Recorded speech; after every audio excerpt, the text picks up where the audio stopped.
welcome to episode 192 of Tokwa's Ask Us Anything. Oh man, it's been a busy news week.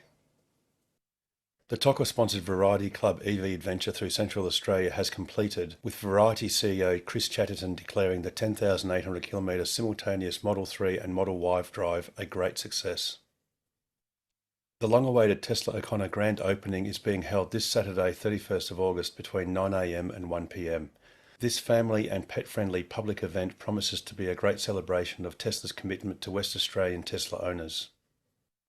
And in the only news we really care about, Tesla's Cybertruck has finally arrived in Perth. Although it will not be on display at this week's grand opening event, it is expected to be on show at the O'Connor showroom within the next week or two. I've got to say that following behind a Cybertruck on the last day of a 10,000 kilometre road trip was certainly a mind-blowing experience. Anyway, that was this week's news.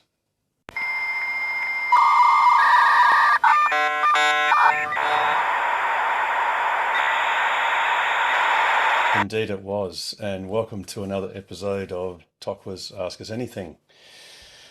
Alrighty.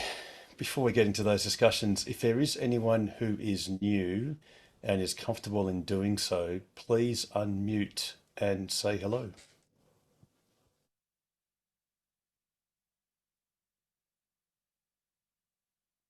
Perhaps a little bit later. Alrighty, so hands up who wants to see the Cybertruck. Obviously, as we've tweeted out at Tesla's request, clearly the Cybertruck is not going to be on display at O'Connor this coming Saturday. And there's really one major reason why that is the case, because the actual celebration of the opening, the official opening of the O'Connor showroom is a big deal, and that really is an event of its own, and it deserves that sort of, to be left by itself. Clearly the Cybertruck will be open for everyone to see in the coming days or maybe a week or so. So I know we're all really keen to see it. Well, some of us have had a sneak preview on the road, but it will come. And this Saturday, please everyone come. It's going to be a great day. They're going to have quite a few exhibits. I've got some inside information. There's going to be some pretty good stuff in the service department. So there's going to be some interesting tours. So it's definitely something that that isn't to be missed. But anyway, let's get on with the discussions of the show. So does anyone want to open up or open us with anything? Well, open discussion. Oh, haven't done this long enough. Harold, tell us about your tour and your charging experiences, etc. Okay, well, what I'm going to do is show, let me see, this video, which is probably emblematic of the WAV network, and it's probably the best video you can actually get. So let me just share the screen and just adjust something. Oops. This is the Ngumban Cliff Rest area, also known as the Mueller Ranges. And this is a typical Horizon-powered WAV network off-grid site of their design. So there's basically 50 kilowatts of panels you can see there, battery storage and a backup generator. And as we pan around, this is actually at sunrise. You get the money shot in about 3 seconds. Right there. And that really is one of the best sites. And it was almost perfect, except it wasn't quite powered up yet. But I believe it's being commissioned very soon, so hopefully should be ready quite soon. And just another follow-up pic of the same site. This is that same site, and there's actually a dirt road. The highway is actually here, and there's an access. This is on the road reserve. Dirt road winds around and goes to the Ngumban Cliff Rest area, which is just chockers, or it was at the time, with grey nomads. And the great thing is that each one of those grey nomads has to drive past this site, and it's just like an advertising hoarding that just says, "Hey, EVs are here to stay, and you can charge them anywhere you like."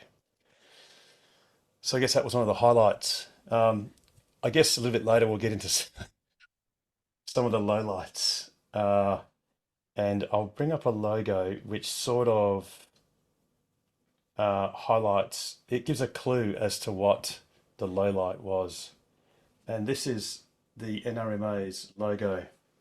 NRMA Electric, going further together slowly. And I guess the reason that it says slowly, and that is the truth, is that there were two places that the NRMA has basically done as off-grid sites. One is at Earl Dunder, and that was their first generation site. And when Chris and I went there, let me see what happened. Oh yes, and Rob Dean had a similar experience a few months ago. As soon as we plugged into this off-grid site on a perfectly sunny day, I think it was sort of like about 2 o'clock in the afternoon, or maybe even 1:30, full sun. As soon as we plugged in, the generator started. And it sort of worked okay. It's at half power, so it only provides 35 kilowatts. And then as the sort of charging session progressed, and you can only charge one car at a time, by the way, as it progressed, the onboard battery got lower and lower. And I found out later that the generator is only a 20 kVA generator. So what happens is the battery just goes lower and lower. The generator can't keep up. So then it reduces power down to 16 kilowatts. And actually, I think it went down a little bit less than that. And ironically, I've got this blue box, which is a CTEC 20 kilowatt, 22 kilowatt DC charger. I managed to plug into the hotel, the Ordunda Hotel next door, and get more charging from the boot of my car than at a site that has been subsidised by the federal government to the tune of $333,333, and that's per site. Then if you sort of zoom forward to us going to the Nullarbor Roadhouse site, which is generation 2.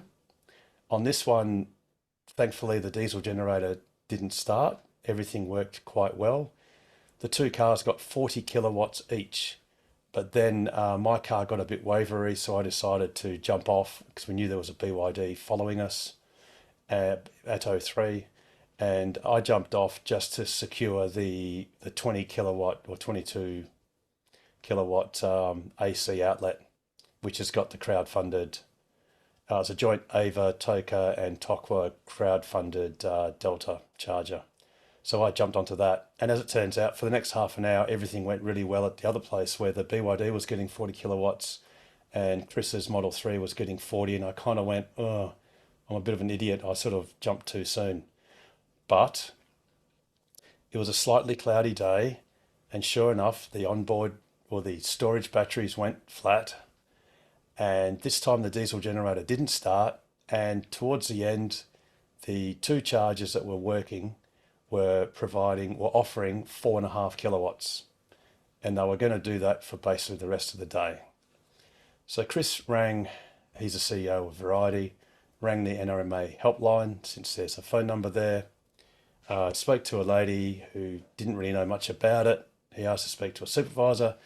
The supervisor then told him that by design, the diesel generator will never turn on as long as there is a scintilla of solar energy coming from the panels. So it will only turn on at night time. In the meantime, it was perfectly by design and normal that two EVs would be offered after a short period of time, 4.5 kilowatts each. That's just ridiculous. That is why the NRMA's true logo is going further together slowly. And it's literally appalling. if the NRMA hated EV owners, they couldn't treat them worse. There's literally nothing worse than having a so-called fast DC charger site and having it behave like that. By So design. by design, it's an But Harold, if you absolute remember, outrage. they don't charge for it, so that's the benefit. Oh, Chris, and welcome, Chris. So Chris is actually in the room. So yes, and and the gentleman sort of consoled Chris and said, "Well, you're not paying for it, so so what?"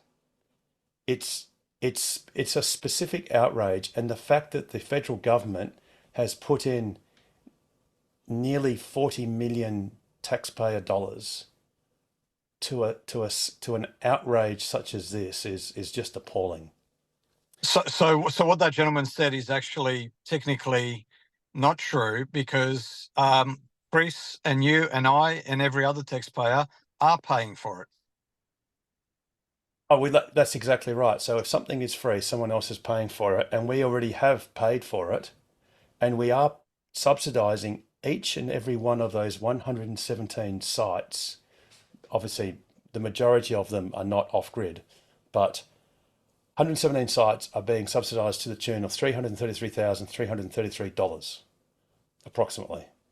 So yeah, it's just an outrage. I don't have an image handy. Now, the flip side was when we went to the Three Ways, which is, I think it's called the Tennant Creek site at Three Ways. That was like a religious experience. It was literally an emotional experience for me, because I've been there about 4 times in the past, charging for hours on AC charging, in the heat, in the flies, having a terrible time, just waiting forever, to get fully charged, and to rock up to a 180 kilowatt ABB charger and getting 150 kilowatts into my car. The first thing I did was went to the bar and just bought a beer and just went, how good is this? So, when it's on grid, the NRMA is awesome. When it's off grid, at the moment, for 100% of their off grid sites, it's absolutely appalling.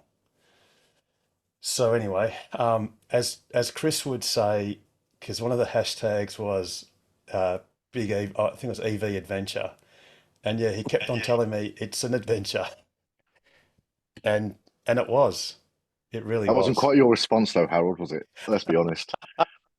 No, it sort of started with a something that, yes, something that's a little bit akin to further down the road, but but yeah, it was really cool. And look, it was great. It was a great initiative of Variety to do this, to explore, another, I guess, another genre of transport, and really transport of the future. So it was an awesome thing. And I must admit, it was useful for me next week to be able to do a little bit of forward scouting to see what's working and what's not. Hey, and actually, Harold, there was a good news piece by GWN of your tour, and it goes into some of the challenges with the charging as well. Might be worthwhile playing that as a follow-up to the conversation just had. Yeah, I haven't actually got that It should handy. be on our Facebook page, or even on my X account. If you want Yeah, to if you find want it. to send me a link or something, that's cool. We'll see if we've got some All time right, to do it a give bit me a later second. on.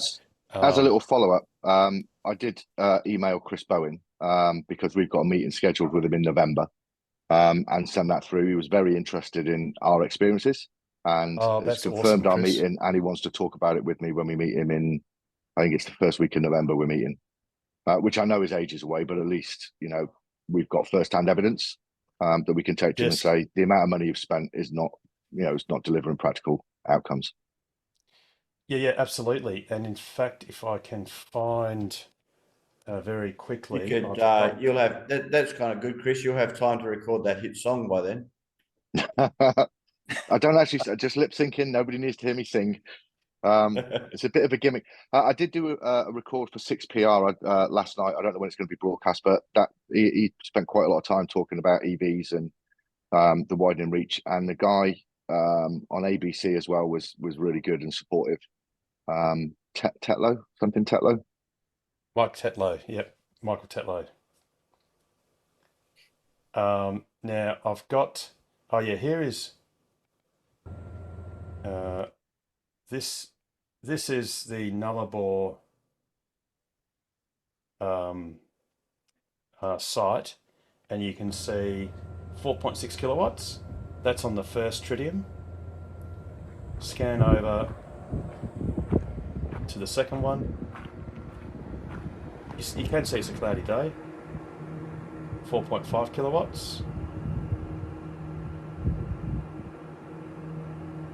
And then you contrast that with 23 kilowatts.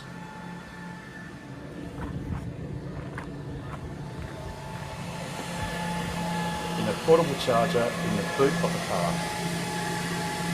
And that thing only costs, a few $1,000. Plugged into standard 32 amp outlet. So that's just, you compare something that the government has funded a third of $1,000,000 compared to what a individual has funded, $10,000 or less, and you can buy them actually now for about $2,000, similar ones. So that's very good, Chris. I hope that the minister makes a few phone calls, and let's just hope it just gets done.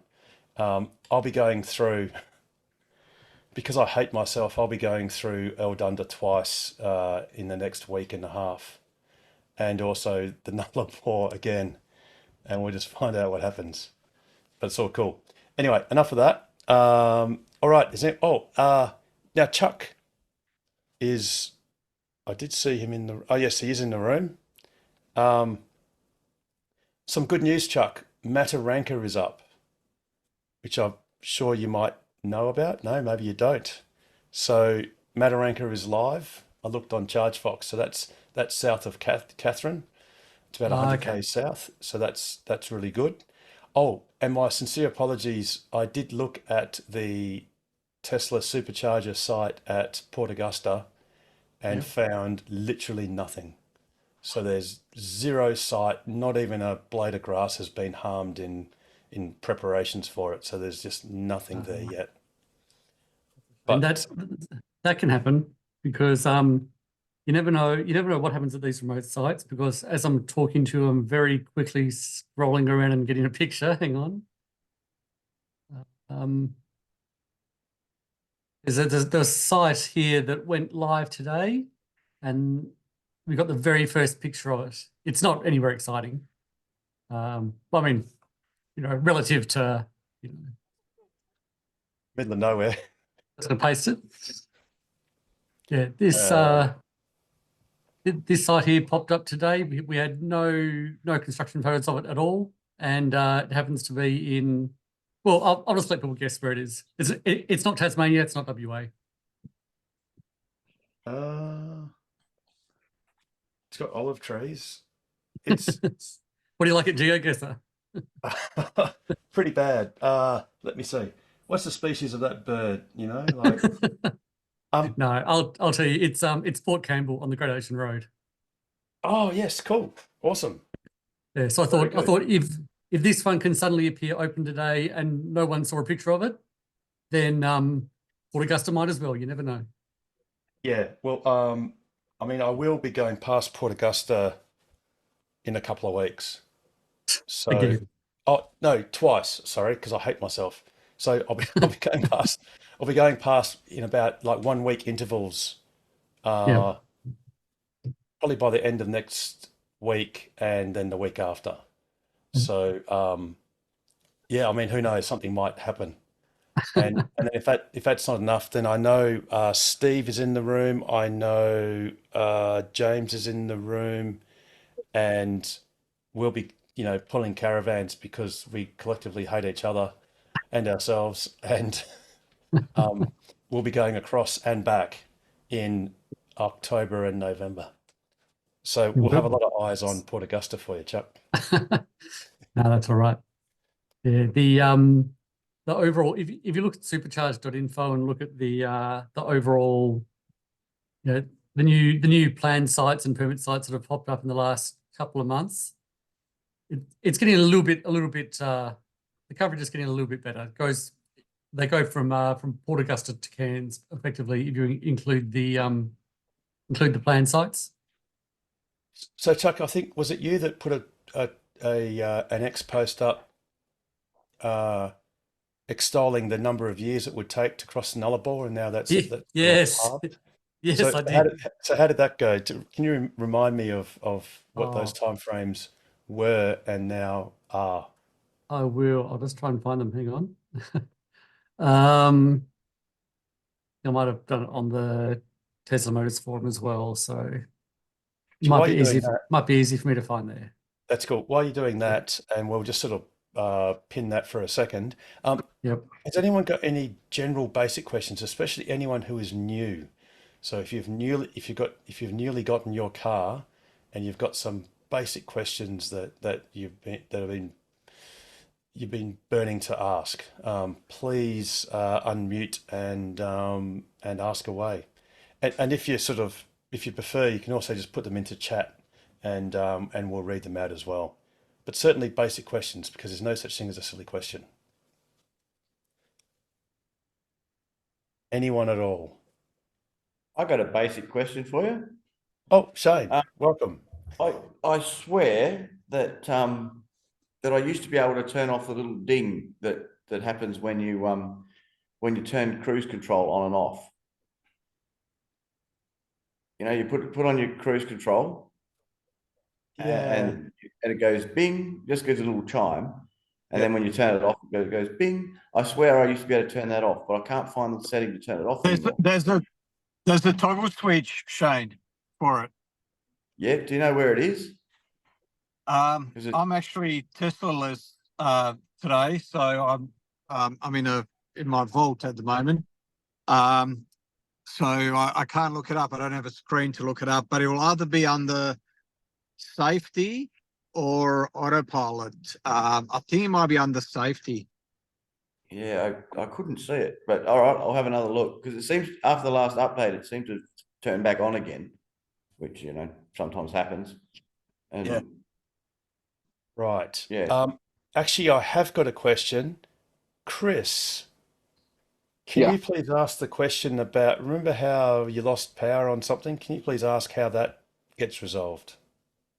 Oh yeah. So we had I had a couple of things running off a 12 volt in the glove box. So I had a fridge and Starlink running off it.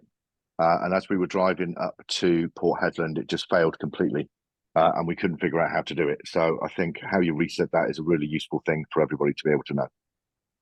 Okay, so and the way you do that, and a shout out to Tesla, because I made a couple of phone calls, and I think it was Aubrey that eventually took the call. What you do, and bearing in mind, Chris, we sort of we Googled stuff, and we looked up stuff, and we just didn't really know, and we turned the car off, and it still sort of stayed like that.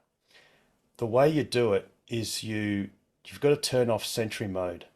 So you've got to make sure Sentry mode is off. You've got to make sure the car is not being charged, and then you've got to close the doors, lock it, and walk away. And then it goes into a deeper sleep.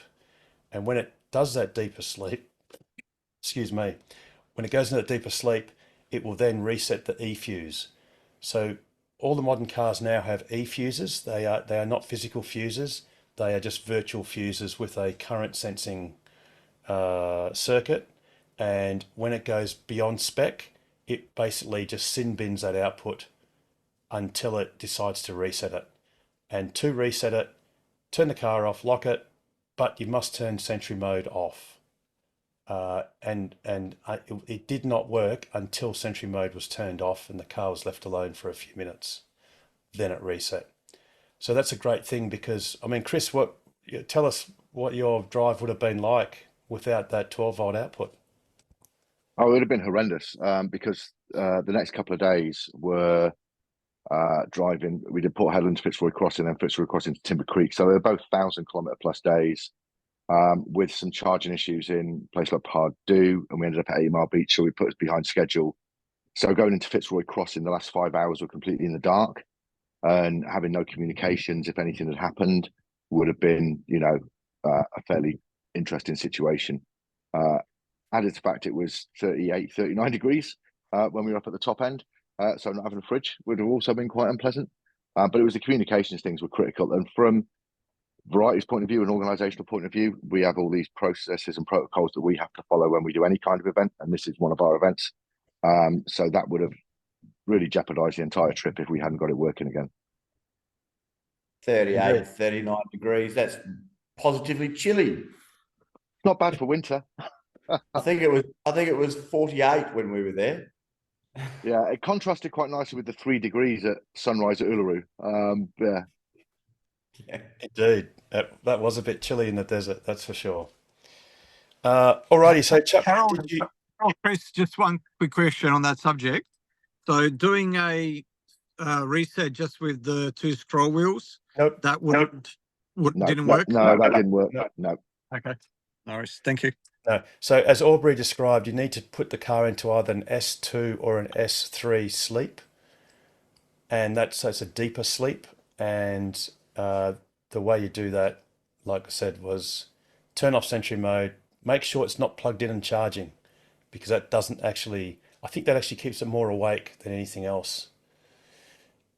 In fact, that is one way you can keep things like fridges and 12-volt accessories powered, is if your car is charging. Because otherwise, unless you put into camp mode or climate keep on, or dog mode, I guess, the 12-volt outlets do turn off after a short time when the car is idle. Chuck, did you manage to get those numbers for the progression across the Nullarbor? He's put it in the chat. Oh. Here we go. Okay, so the Nullarbor supercharger gap since 2017 has been 2,575 kilometres Clare to Perth. Let me just swing this over here, make it a bit bigger. Oops, sorry.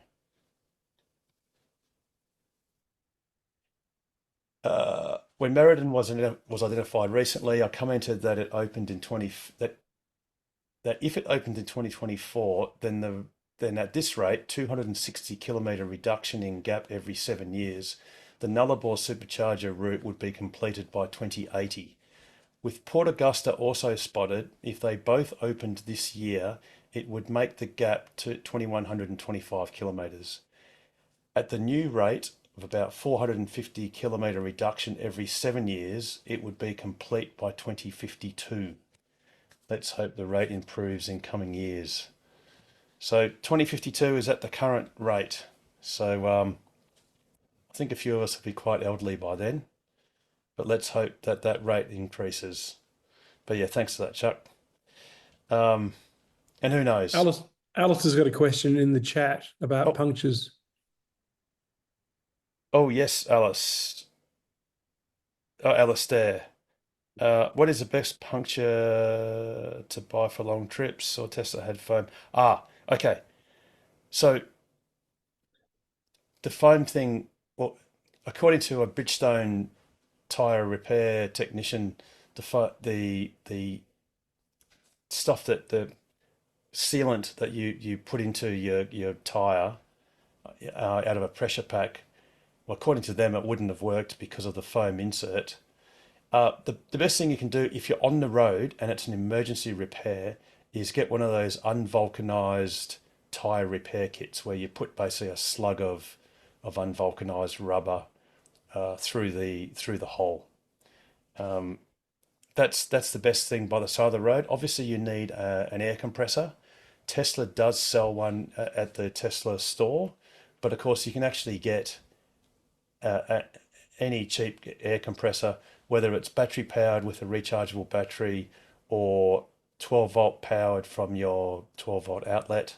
such as like the Tesla one, that's the best thing to do by the side of the road if you're not carrying a spare.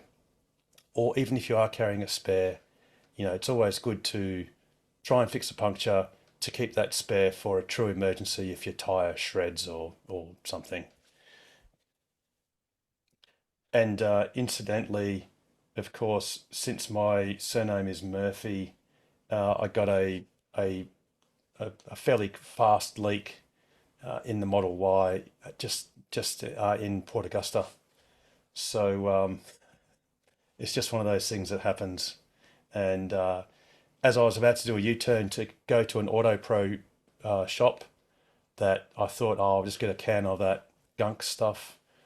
Right where the U-turn was a Bridgestone service centre, and in 2 seconds I'll grab the photo, and it had 3 people working on it. There we go. Within 30 minutes I was off the road and back on the road. 30 minutes in and out. So that's pretty cool. And a pro tip is, if you, like what I saw when I was charging, the other tires were at 46 psi, the left rear was at 38, and that instantly tells you there's a problem. You can't sort of go, oh, maybe it'll be all right. And in fact, what I did do is I pumped it up to 55 to see what happened, and within a couple of kilometers it was going down. And I had extreme time pressure, had to get into Adelaide for a deadline. But it's one of those things when you're road tripping, if it doesn't feel right, it's not right. Just reassess and do something about it. And if you can, if it's a weekday, do go to a tyre repair place. It cost me $30. They did it in half an hour and I was back on the road. But if it was in the middle of nowhere, you just whip out your tyre repair kit, chuck in the slug. If you're lucky, you can do it with the wheels still on. Just move to the correct location, and with a compressor, you can get yourself back on the road. Alrighty, we've got any other questions or comments?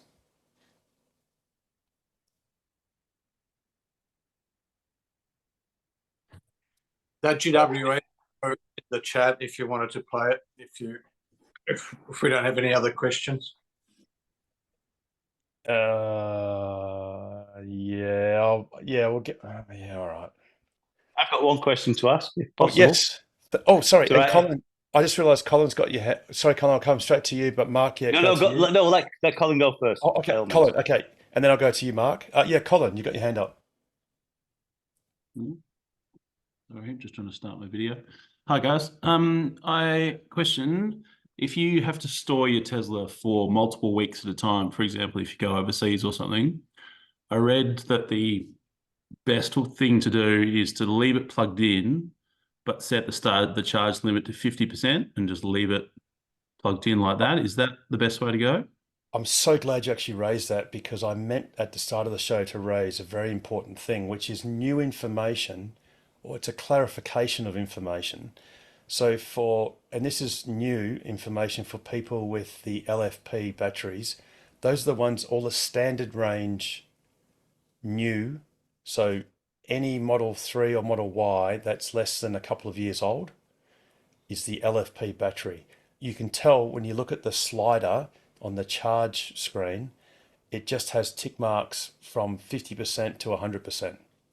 In fact, if you set the slider to less than 100%, I think there's a message that comes up that says that it's preferred that the slider be set to 100% and that you charge to 100% once a week. Now, the very important point that you are getting to, Colin, is that previously, in fact, on this show, I basically said that if you've got an LFP battery, you just charge to 100% and you can do so all day, every day. And that actually was sort of semi-official information from Tesla. I think it's James Dahn who actually has the patent, the original patent for lithium-ion batteries, and he actually runs a skunk works for Tesla and does a lot of battery research, has actually found that, so getting to your question, Colin, if you are storing your car for the long term, set the slider to 50%, leave it plugged in. So lithium ion batteries, lithium iron phosphate batteries like to be at a lower state of charge, and 50% is a great state of charge to keep it at. Now, if you don't have solar power, so you're not dribbling in solar into your car every day, then the newer advice, if you want to absolutely maximize the lifetime of your battery, and also let's face it, in 10 years, you'll probably put 150,000 Ks on your car. If you keep it that long, you really don't have to worry. But if you are intent on absolutely preserving the charge or the capacity of your battery, the best way to do it is, yes, you do set the slider to 100%, but just charge it every few days rather than every day. So let the battery come down to, 50%, 40%, 30%, and then fully charge it. So those lithium iron phosphate batteries, they do need to be charged to 100% because they are fiendishly difficult to work out what their state of charge is. And what the cars basically do these days is, once they're at 100% reference rate, they literally count the current going out of the battery and then coming back into the battery, especially if the battery is not taken back to a full state. And after a while, that can sort of get out of calibration and the BMS doesn't really know where it's at, which is why you really need to take them back up to 100 to reset that sort of calibration. But in the study that's been done, it's actually not ideal to keep the battery, say, between 75% and 100, 7500, 7500, and rinsing and repeating continually for the lifetime of the car. It will not wreck your battery. It'll just degrade slightly more than it otherwise would if you did it differently. So the current recommendation is keep the slider to 100, do charge it to 100, but then allow it to sort of come down to a lower level, say below 50%, before you fully charge it again. And if you go on holidays, set it to 50, set the slider to 50, leave it plugged in so it doesn't go below 50, and that's it. On the NCA batteries, which are the long range cars, which have on the charge screen, it has a little tick marks and it has the words daily and trip. It recommends 80% daily, and then on a trip, you can absolutely charge it to 100%. But in those cars, please don't let it fester at 100% for any longer than necessary. Preferably no more than an hour or two if you can. But if you make a mistake, don't worry about it. You're not going to wreck your battery. So apologies for that very long answer, Colin. But yeah, thank you very much for that, because that was new information. If anyone wants to look at the explanation of that, there's a great YouTube video by Engineering Explained, if you just Google that. And I think in that video, there's a reference to the actual original scientific paper that was done by Jeff Dahn to look into that. Now, Mark, you were going to ask a question. Right, it's just a quick one, because I know you've been to the UK just recently and you actually hired a car from Sixth, I think. What is the situation with keys for those? Can you actually link your phone to it, or have you got to use their card? Yep. You got to use their card. You get zero visibility of the car. You don't know And where you it can't use. And what about charging? Well, the good news is that a lot of the chargers use credit cards, so you can just use your tap and go cards. But if you're a Tesla charger, what about that? Because the only visibility you've got is. Sorry, so it actually includes supercharging for free. Well, just clarify it when you collect it. It did say it for mine, but I just didn't know how that works, because because you get overcharged if you leave it there, but you're not going to get a ding on your phone to say your car's at full charge. Exactly, and it's so frustrating, and I really wish they would do better. I really wish they would, because it was all supposed to get sorted, wasn't it? It was supposed to get sorted so that the keys were actually transferable. Precisely. So for me, that was a great frustration. Like I said, I didn't know where the car was. I couldn't turn the aircon on. I couldn't see what state of charge it was at. Yeah, I couldn't do anything really. I Right. just had to get to the supercharger. Most of the time it was a day charge, so we were with the car. But yeah, it's not fantastic, I'm afraid. Yeah. One thing So to do just a is thought. you can rent the car through a car sharing platform, and Yeah, that but way Pete, the you question actually, was Yeah. he's not, he's actually renting it for Yeah. his sixth. So this is Yeah, I've actually got it being through done. six. Last time I went over, I did it through Turo. Yeah. But Turo was going to cost me $1,000, sorry, £1,000 more to actually rent it through Turo than what it was through Six. wow, okay. So it's I not know always that the the case cheapest. in Australia, UK may be different. Yeah. Yeah. Alrighty. Any other questions? Oh yes, Clark. Oh, sorry. Yeah, sorry, it's Clark, and then I'll go to you, Stefan. Okay, thanks, Harold. Not directly related to your trip, but related to the trip. You went in the Y and the 3. How did they go in comparison with each other with using charge, charging up at a charger? Did Chris finish before you, or I'm just curious about the two. I make some broad assumptions that they both weighed the same with all your, toothbrush and whatever. But I'm just curious how the two compared to each other in basic day-to-day issues.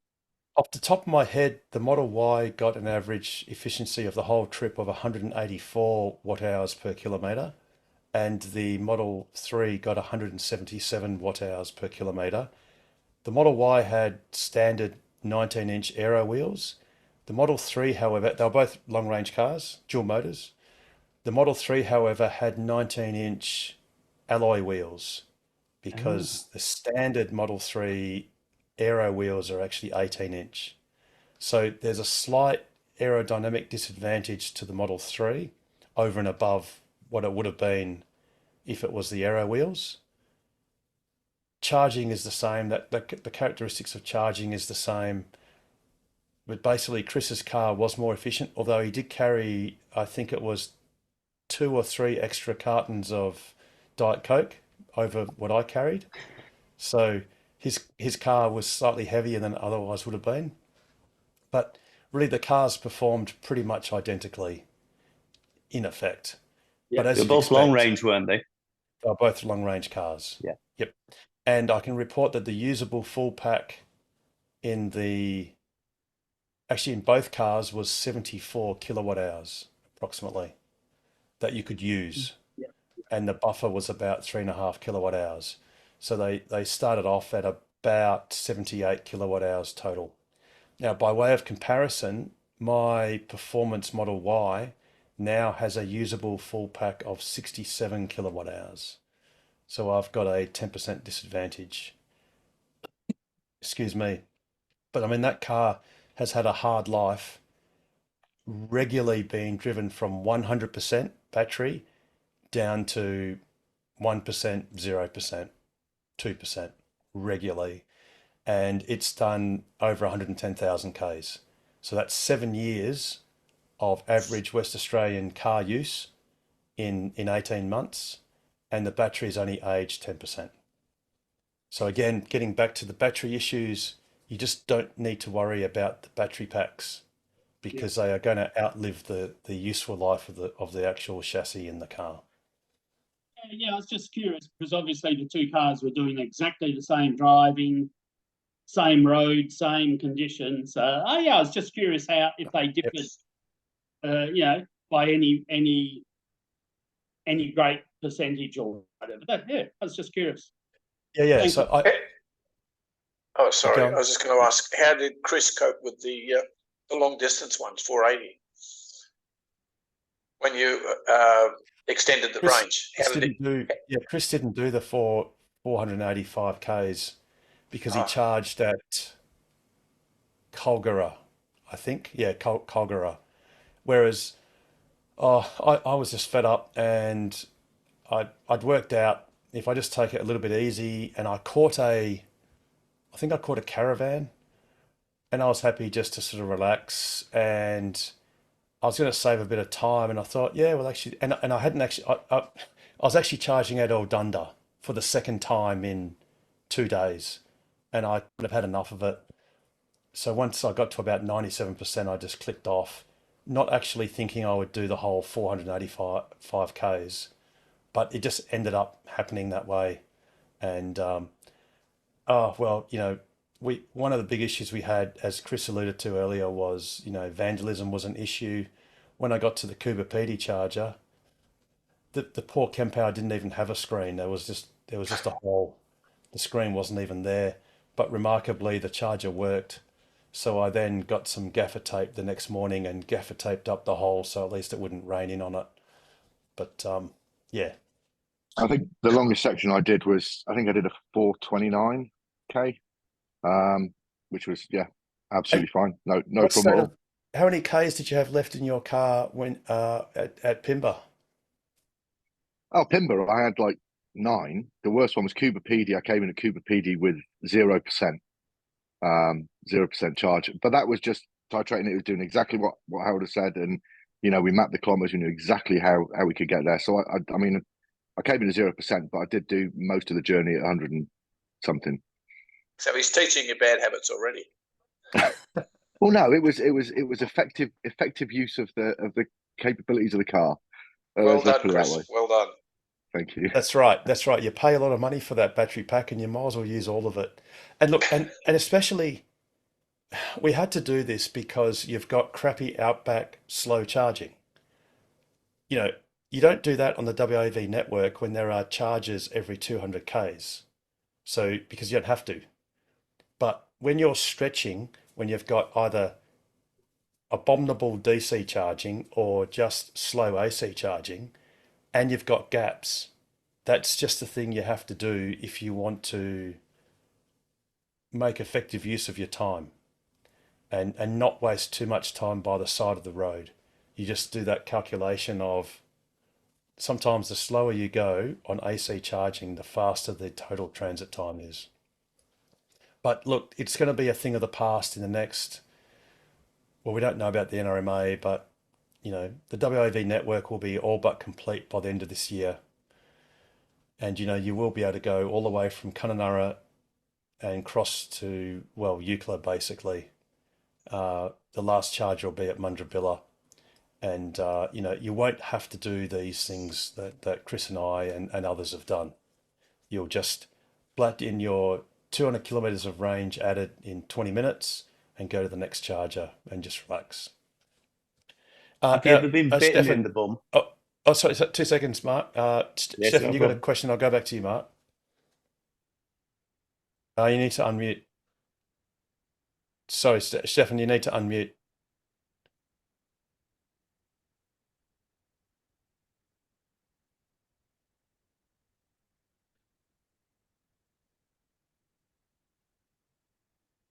Can anybody hear me now? Gotcha. Yes. Yep. Good. Okay. Look, I'm thinking I've got a Model 3 since 2019, and it's getting more and more difficult getting in and out of it because my legs are getting a bit older. And I'm thinking of getting a Model Y. Now, the Model Y, I've heard, or what the Model Y that I would buy today, has it still got the 2 levers on either side? Yes, it does. Yes, it does. So And the current Model Y, probably until there's a refresh version coming out next year, sometime next year, the current brand new Model Ys have hardware 4. So that's the latest, greatest autopilot computer or full self-driving computer, but they do still retain the stalks. Okay. Because I think I've test driven a new Model 3. Yes. And it has it's no more stalks. It's all on the middle of the steering wheel, which I find really bad solution. Because what happens? Left, right is up, is the top button is left or something like that. When you turn the steering wheel, how do you cope with that? You do what my son does in his Model 3 Highland, and he just has given up indicating on roundabouts. He just doesn't do it anymore. So unfortunately, as Elon Musk would say, the best part is no part at all. But that adage can go a little bit far to just quietly. It might have been better if there was the left indicator was a button on the left side of the steering wheel and the right indicator was a button on the right side. Even though you cross your hands, there's still a better idea of where things are. But yeah, so Stefan, if you value the stalks and you want to get into a Model Y, then definitely the current edition Model Y is the car for you. Unless you want to wait for another maybe 18 months or 2 years, because I think the European Union are bringing out under the Euro NCAP, I think they're bringing out a requirement that certain controls need to be manual, and I think that might include indicators. And if you don't do it, the car by definition then cannot be given a 5-star rating. So Tesla may be forced sometime in the future to have a return or reprise of the stalks, but the so-called Juniper Model Y coming out next year is absolutely certain to have the same Model 3 configuration with no stalks for that new version. So what I'm hearing is that the people would better like the stalks than the stuff in the middle. Is Yes. Yeah. Yeah. Well, and I personally would prefer it. I mean, the autopilot one maybe not so much. I don't need that stalk, but I think an exception is that there's a very compelling reason why the indicator stalks should remain, but they're not. I think some people, you can on Alibaba or others, you can actually get like add-on ones that have a stalk function. They use a CAN bus interface and they're like virtual stalk. Well, not virtual, they're stalks, and they act like stalks if you want to do that. But really, Stefan, if you're sick of your 3, then yeah. It's not that I'm sick of it. I really. Well, sorry, I mean sick of getting in and out of it, and it is less comfortable doing that, and I couldn't agree with you more. Yeah. That's why I've got a Model Y over the Model 3. Yeah, so now or not, well, between now and say the end of the year is a great time to get a Y. And is there any hope that because Musk has become a little bit unpopular, I mean, he's gone absolutely off his brain. I listened to that interview. I couldn't believe it was Musk, but there you go. People might think differently. Is there any hope? But people are going off Teslas at the moment. Is there any possibility, or do you think that they might get a bit cheaper? Cars, they're probably, personally, I think in this part of the economic cycle, you're probably approaching a minimum or a stability. I think the times of large price decreases, I think, are probably behind us. There might be some incremental stuff. You know, the price for lithium has gone down 75% from its ridiculous highs. It's sort of, super bubble sort of highs. So Tesla is known to pass on cost decreases if they manage to reduce costs. But look, it's a mug's game to try and predict what the current price of the cars, how that compares to a future price. To be honest, if you really want to get into a Y because your 3 is no longer as suitable as it otherwise was, it's a mug's game to wait, because you could wait. Yeah, it might be $1,000 cheaper, but you've had to drive your car for an extra 3 months that you otherwise might not have. You might have gotten a slightly better price for that 3 than you otherwise might have.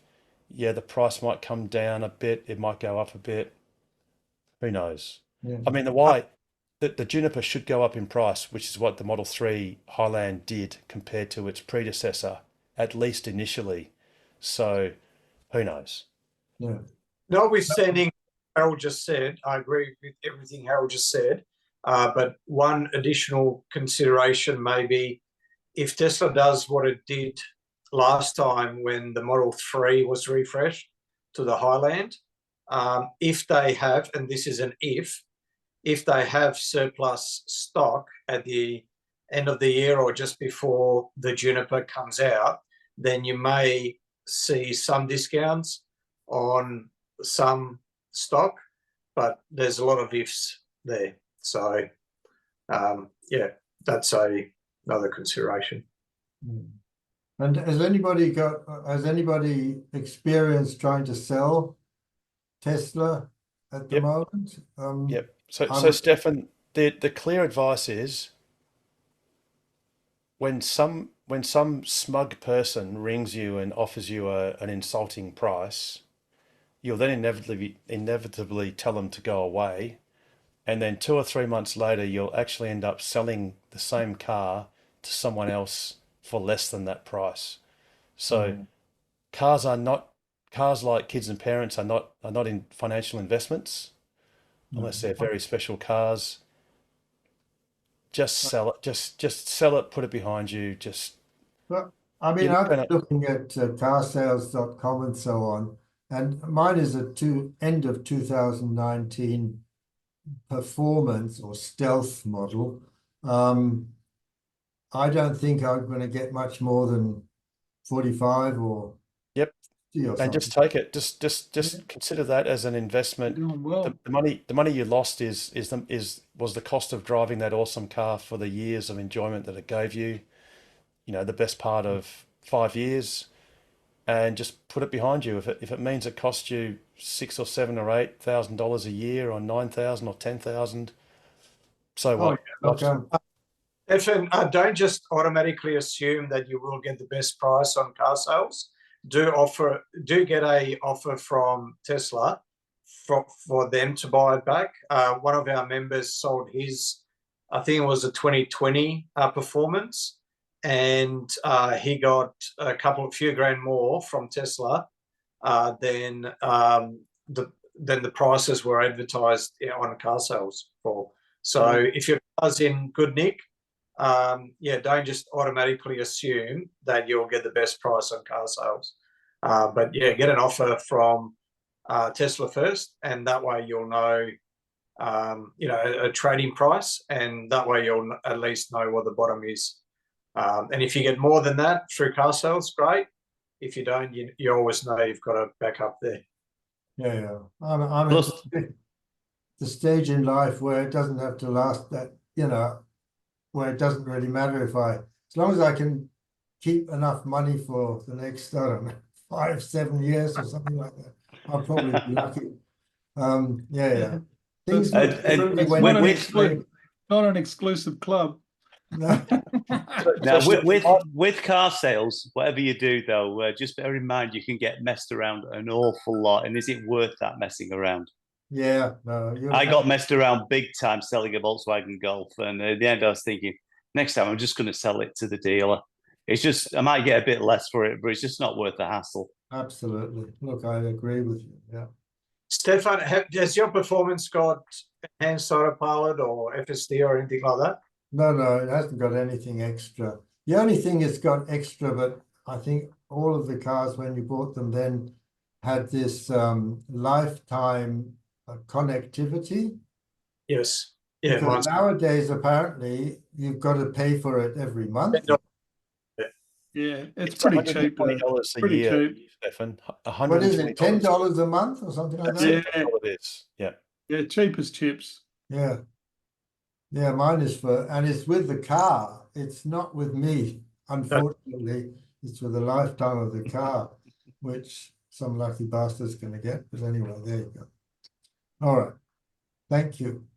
Just for anyone else watching on YouTube, is it the end of September or the end of October that if you do have FSD, you can actually transfer it to your new purchase? What?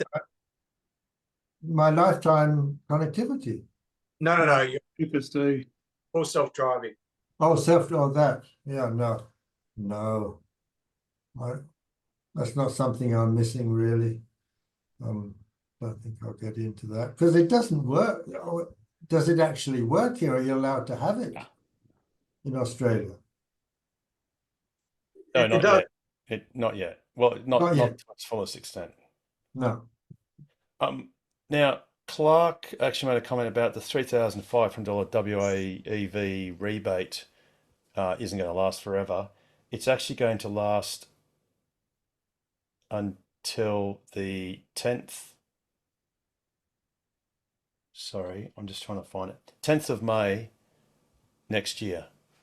Wow. So there's Okay. plenty of time to get the rebate, and you only have to get your application in by the 10th of May next year, and it doesn't matter how many applicants there are, they'll all be processed.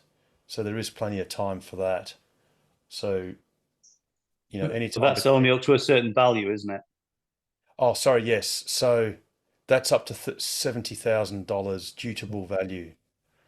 So that would not cover, for example, a performance Model Y. No, but it would cover the just the long range all-wheel drive Model Y, doesn't it? Oh, let's just have a quick Ooh, look I at think so. Tesla.com. It must be close. Let's have a little look.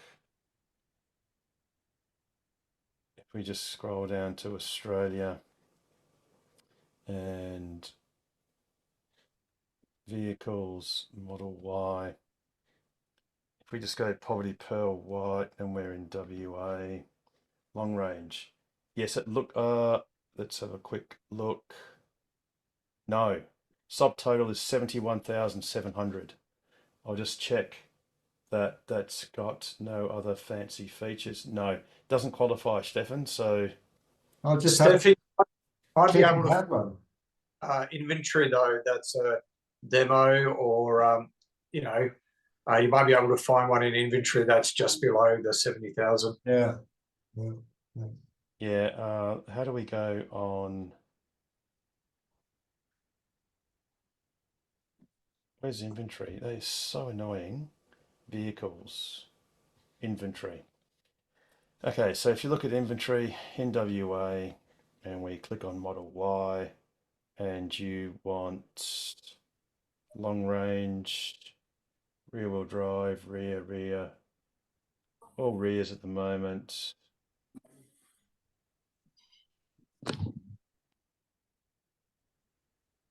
It doesn't. So let's just scroll to the bottom. No, oh, all-wheel drive, here we go. So you've got to look at a white one, and these inventory ones are probably brand new, so they're not going to have a discount. So no, at the moment, but by all means talk to, this is a rear-wheel drive. So by all means talk to a salesperson. I mean, they might have something coming up, but it looks like, but look, and then after all, yes, you are going to miss out on the $3,500 discount, but so what? Who cares? It's only money. Well, it is, Does the well, and that's kind of true, because if you let's face it, it represents 5% of the value of the car. Yeah. So, you know, and again, life's too short. Just enjoy the car that you want to be in, and just move on, and try and get $3,500 more for your old car or whatever, or just trade it in and just move on. It's all cool. Tell me, I know that a couple of you guys ordered Cybertrucks. How are you going with them? Are they ever going to come? Yeah. Yes, they are. yes, Absolutely. and so is Christmas. It's just that we don't know which Christmas they're going to come in. Hang on, there's one in Perth already. That's right. So, yeah, well, I know that my son was looking at. Oh no, I think that was a different car. The trouble is, he works for a mining company, and of course, they can use left-hand drive vehicles, electric vehicles, so they can get them, or similar ones. There are other, yeah. But anyway. Yes, absolutely. So, look, it's probably going to be a couple of years. We don't know. Yeah. The frustrating thing with the situation, if I can get. Hey, can Stefan use the referral code thing? No. Doesn't apply. You have to be completely new buyer? There's no referrals in Australia yet. That's only returned to America, unfortunately. Or should I say, unfortunately, it's returned, but only to America. Now, frustrating thing with the Cybertruck is, in the United States, if you can actually order without having a reservation, you can get a foundation all-wheel drive for 100,000 US dollars, and you will receive it between September and October this year.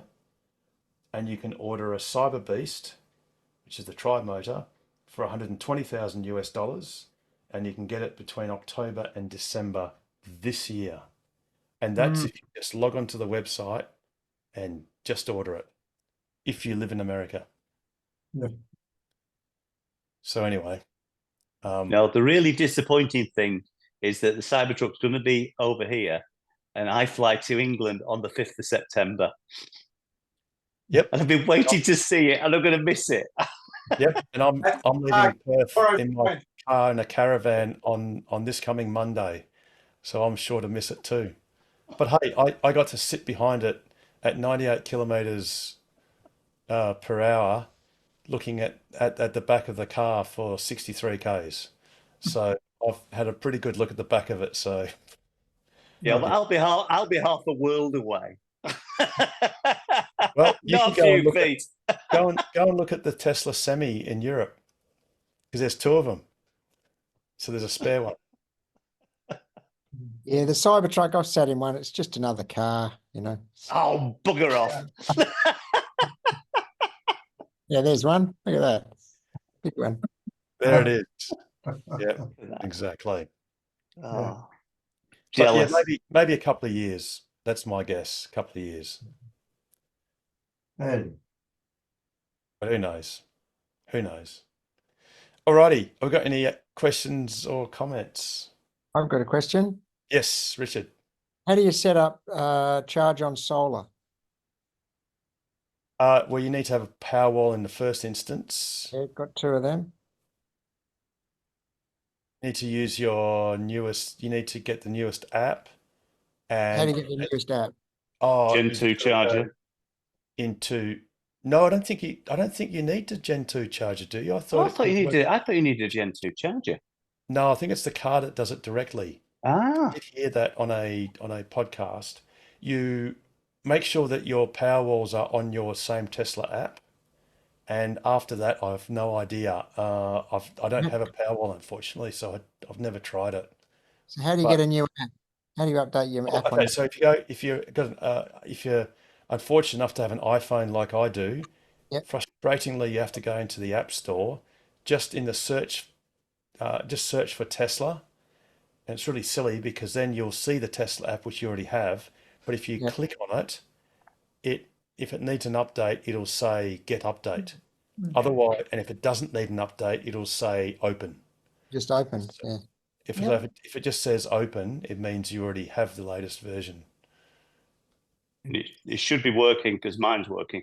So where do you see it on the app or what? Because I see nothing. Yeah, it's in the app. Yeah, you've got to go into the app and you have to go into settings.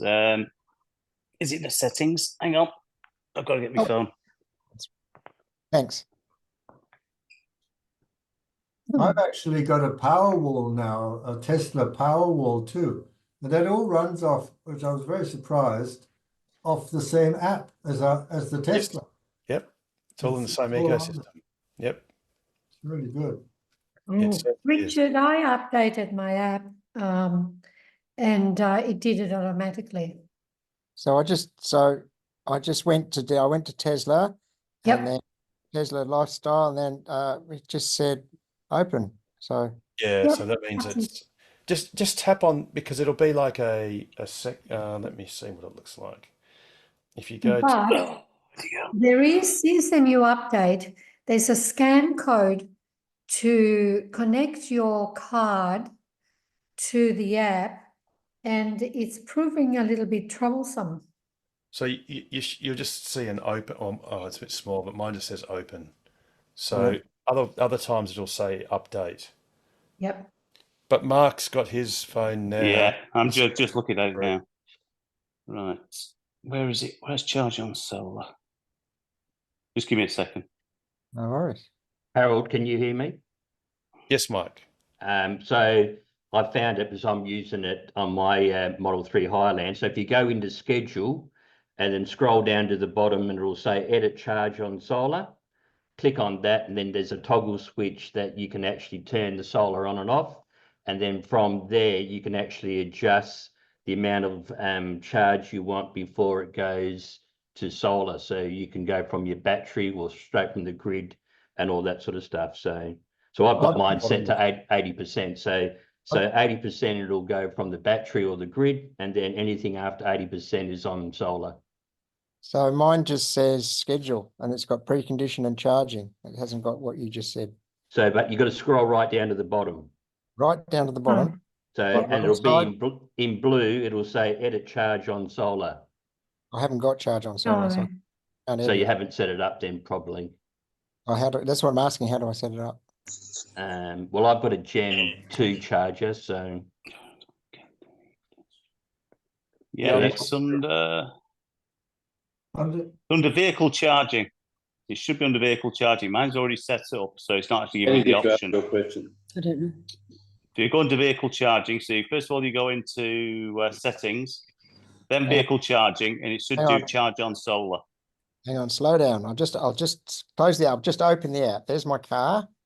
Yeah. And I've got controls, climate, location, summons, schedule, security, drivers, charge stats, upgrades, service. So I don't even have charge. Vehicle charging? No. Are you in the house? Or you're in the car? I'm in the house. In the house? It should be under settings, and then it should say vehicle charging. So where do you go to settings? Where's Is that the settings? house for the Powerwall, is it? Is that under the Powerwall? It's under the Powerwall. Yeah. Oh, The Powerwall. Right. Okay. Powerwall. Okay. Settings. Okay. Cool. Vehicle charging. There you go. And that should be charged on solar. No. It's just got vehicle charging and off grid. That's it. Mine says charge on solar. Scroll down to the bottom of that page. No, there's no boss. There's nothing down further down. So I've got that. One of the things I did, you've got to make sure that your phone is paired to your Powerwall. Okay, I don't know if I've ever done that. Yeah. That's what might be your issue. Okay. Try that. It's always I've asking me. just found it. It says Powerwall and then vehicle charging, and if you go there, it says charge on solar. And what does that mean? Paired? Yes. So Stefan, what it means is you can then set the slider. There's two parts to the slider. There's one that looks like the sun, and I'm not sure what the other one looks like. So you can then basically say you set a minimum that you want your car charged to, regardless of whether there's sun or not, or surplus solar or not. So that's like your minimum requirement. And then you can set beyond that it only charges opportunistically if there's surplus solar from the sun, solar power. Oh, I just found that. That's incredible. Yeah.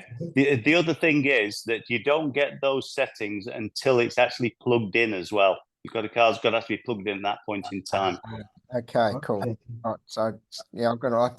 It's telling me I've got to toggle the Powerwall, and so I'll That's do that. it. Toggle the Powerwall, do that, and then make sure your actual car is connected to the charger, and then you should be able to go through and actually select all that. Cool. Okay. Awesome. Thank you. Barbara, welcome. Looks like you might have a question. I do. How did you know? Oh, just a rough guess. Random guess. So guess. I've owned a Tesla since Friday, and I've been a member since Saturday or Friday or Saturday. Can't Fantastic. remember. Yeah, Long time member. Thank you. Yes, I'm very excited because I love driving the car. It's a 2021 Model 3 that I bought from someone I know on Friday. And I'm having a bit of a problem with the battery. So the battery was probably about 80% full on Friday, and by Monday I needed to top it up at in Kings Park. We're near Kings Park. And then on today, so I got it up to 95. I don't know she told me that she'd been topping it up to 100% all the time. I didn't think you were supposed to top the batteries up to 100, but anyway, that's not relevant. Is it but is it a standard range? Is it a rear wheel drive car? Standard range? It is. is it? Yes. Yes. Okay, so that's fine. So you can absolutely on the Okay. standard range cars, 100% is All perfectly right. fine. So now, as of today, so this morning I checked how many Ks I'd done. So I put a new trip reader in on Saturday. So this morning I've done 99 Ks. I filled it up to 95% on Monday, and I'm already down to about 45%. Okay. So do you have Sentry mode on? I did, but I thought I turned it off this morning, but I'm not absolutely certain that I have now. Okay, so the best way to do that is keep Sentry mode on. Yep. But if you've got secure garaging or at home it's secure, and you have set your home address. Mm-hmm. So things Don't to do it at is, home. Well, yeah, you can just say exclude home. Yep. So it's under safety, and Yep. you've got Sentry mode. You can Yep. exclude home, you can exclude work, and you can also exclude favorites. Yes. So you can actually, but excluding home will only work if you've set a home address. Okay, so I've put myself in as the owner and my husband as a co-driver. Yes. But I noticed that her home address is still coming up. So in some things, and her reading and her audible preferences and things like that are still coming in. So I don't think it's fully deleted her. Yes, no, that's record. fine. So look, there is a way of doing that brutally, Mhm. which is to do a full reset of the car. Reboot. Yep. No, not a Oh, reboot. okay. Yep. Basically clear the car to factory defaults. But Mhm. that's not necessary No. to do. No, All you need good. to do on the navigate section, Mhm. you press and hold the home button, and Mhm. you can delete the home Mhm. and set your address as home. So what you can do is you just type in your address and navigate to it, and you know your home. It'll Mhm. then be recents. I think you then press and hold on that recent address Mhm. and give you the option of setting it as home. Okay. So once you set your home address to Mhm. your actual address and you've excluded home from Sentry mode, Mhm. then save a lot of energy, because basically having Sentry mode running, say 24/7. will consume approximately 10% of your battery A day. in a 24-hour period. 10%. Okay, so that now makes sense. So if when do you because I don't have any recollection of what you've all just said. So when do you download this for playing on your website so I can look at it again? Go through So your instructions. it'll be downloaded about 15 minutes after 9:30, about quarter to 10. It'll be on x.com as a post, and it'll also be on YouTube. If you just search Tokwa, TOCWA on YouTube, or for X, you just search Tesla_WA. Yep. And those posts will be up. The time is approximately, let's call it quarter to 9. So it's about 1 3/4 hours into the, 1 1/4 hours into the program. Yep. So once again, make sure you set your actual home address as the home address for the car. Yep. And then go into safety mode or the safety menu and go exclude home. Fantastic. You guys are amazing. For $20, I can't believe this. Well, but wait, there's more for that $20 value. So at any time you can ring 62623131, and that is Tesla's helpline. It's not a 24-hour line, just quietly, but during normal time, you can any time and ask us anything about the car. Amazing. So one thing you should be doing is, do you have any means of charging the car at home? No, not yet. So we're still trying to work out what we're going to do, because this was a little bit of a sort of an ad hoc purchase, an unplanned purchase. It just became available, and we ended up buying it without much thought given to it. So nothing what you- ready set up yet. Okay, so what you can do is you go to I'll just show you this live. You go to tesla.com. The Yep. first thing, so when you do that, you'll actually see this. Now, this Oh, is yeah. not our website, as in it's not the Australian website. You've got to go to the little world icon, scroll down to Australia. Yep. Once you go to Australia, you go and it says ENAU, you go to shop. Mm-hmm. The shop, I've seen you this. can Wall charge in. connector. Yep. Yep.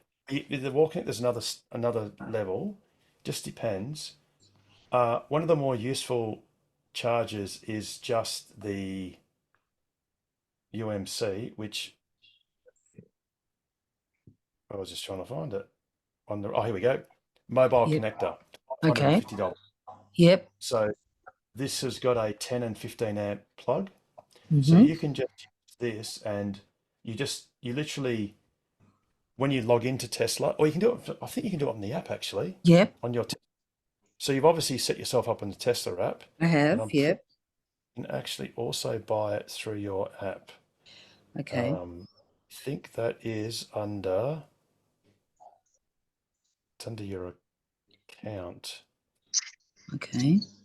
So oh yeah, let me my products Discover. Yep. add Okay. product. I think it's Discover.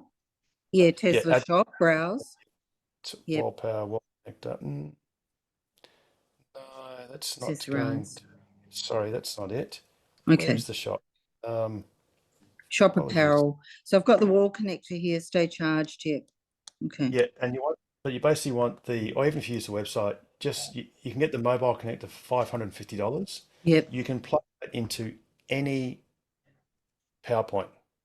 Okay. So if you've got a point in the garage, overnight your car will gain about 150 kilometers of range Okay. while you're sleeping. Yep. So if you're not using the car an awful lot, that is a Yep. very viable solution. It Yep. also means you take that adapter with you. So anywhere where you go, if it's an Airbnb or Yep. whatever, you They've can got. always plug Mm. into a outlet. Mm. Mm. Then as you sort of explore driving around doing road trips, another good cable to get is the Type 2 cable, which yeah. is this one. That's Yep. the is Type 2, Yes. 7.5 meters. Which you need at some of the charging stations, I think, don't you? Yes, you do. Yep. Yep. So there are quite a few charging stations that are called untethered. Yes. Now it's something, I don't know if your friend has told you that you need to download an app on your phone, which is called PlugShare. Okay. So Yep. it's very important to do. Mm-hmm. Because if you look on your main screen of your car, you'll see in the middle left of the screen, when you tap on it on the map, you'll see there's a lightning bolt symbol, and that will show you charging locations. However, it only shows you Tesla superchargers. Yes. One yes. or two other fast DC chargers, but only one or two others. Yep. And some of Tesla's destination chargers. Yep. But it won't show a multitude of other charging locations. No, so I downloaded is it not Firefox? ChargeFox the other day. Yes, you do ChargeFox. So ChargeFox is a very common payment platform for a lot of the chargers, but you do need to download PlugShare. Okay, and great. It helps if you set up a PlugShare account, so that then the app remembers your settings and all that sort of stuff. Okay, fantastic. You can just do. I'm not sure if you can log in on the app. I mean, they do say you can log in using Facebook and something else. No, I just prefer to use my own email address and sign up that way. Yep. But PlugShare is essential because, for example, this is just the desktop version, but it shows a multitude of other Yeah. So really are a lot. Wow. In Perth. I mean, it really is a cacophony. That's Actually, I might just amazing. take these plugs off. We'll just take that one off and that one. But basically, it shows a lot of locations. Yep. The orange ones are the fast charging locations or DC charging. Mm-hmm. They don't need any of those. They don't need any what? adapters. They don't need any cables. Oh, yeah. They Yep. with their own cables. So, for example, if we look at this fast DC charger here at Curtin University, Mm-hmm. you can actually see the cables attached to it. Cool. So that's already included. That's amazing. However, if you go to, say, for example, a location such as this one, this requires an external cable. Let's see if we get a better shot. Yeah, we're not going to see a cable, but they do. Oh, here's a cable. There's a cable that someone supplied coming out of the side of the charger. So that's where that Type 2 cable will be handy. It's really handy. Yeah. Yeah. So look, there's a lot of information to digest, but the basics are, if you get this universal mobile connector, the portable charger for $550 from Tesla's website, delivered to your door, that will get you going at any place where you can boil a kettle. Great. So and again, it'll add about 150 kilometers of range overnight. Of course, if you leave it plugged in for 24 hours, it'll get 300 kilometers of range. Yeah. So I think the primary thing though is to turn off that is it sentry mode? Sentry mode. Yep. Okay. Yep. While at home. Yes. Yep. Okay. All right. And go on. Also, just a practical consideration with that UMC, that mobile connector for $550. What will happen is if you solely use that to charge at home, there will come a point when you won't put it into the car every time you leave the house, because it will just won't be practical to put it all back in the bag or back in the car. And invariably find yourself outside the house at some point when you need it. So what I do is I keep that UMC solely in the car, and it's and then you can consider the wall connector. That will give you about 70 kilometers of range every hour.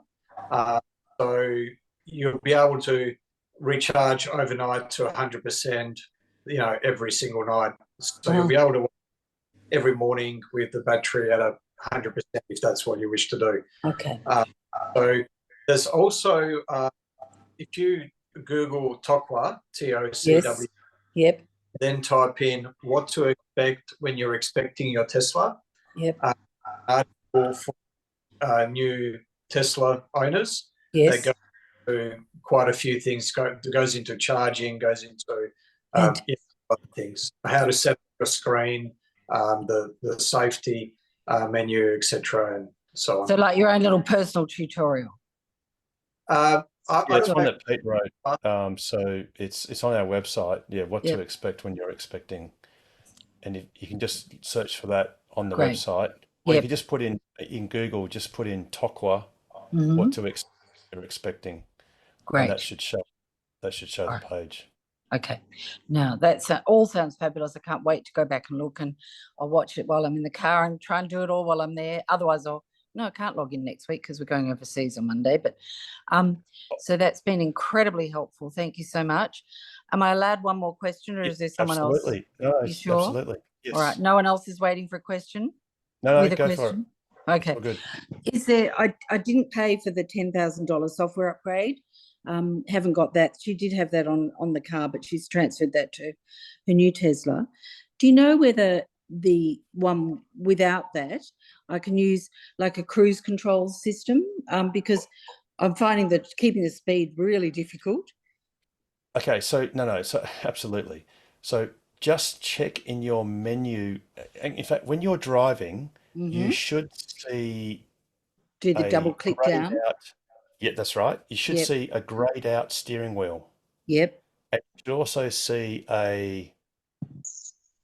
is it a grey speed limit sign? I think it comes up.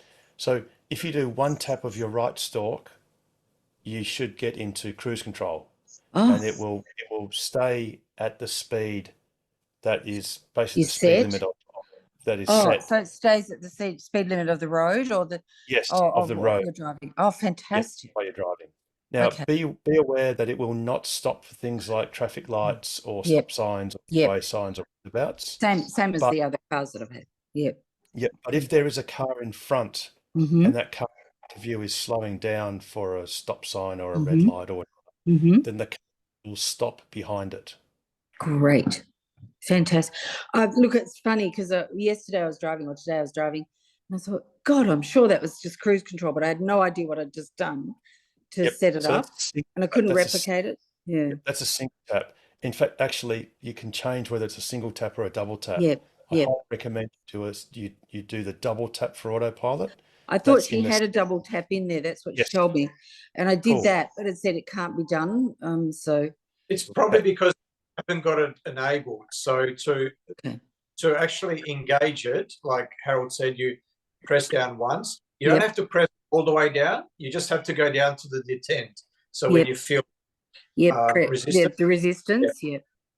So shallow press, one shallow press, as Harold said, is cruise control, two shallow presses in a row, and you've got autopilot. Yeah. So the reason why it's not working is probably because it's not enabled. So Mhm. if car icon in the bottom right hand corner, Mhm. and then if Mhm. autopilot menu, it will allow you to engage. You've got to read the disclaimer, which basically says that you're always 100% responsible for that. Yes, I've seen that. And you've got to keep your two hands on the steering wheel and ready to react, etc. But there it is. Yeah, But- I so you've thought when got- I saw that mine was greyed out. Yes, I'm not- so you need to be in park, so Okay. not drive. You can turn this on. Okay, so that's interesting. So you actually set it before you take off in the morning, is that right? Just No. once.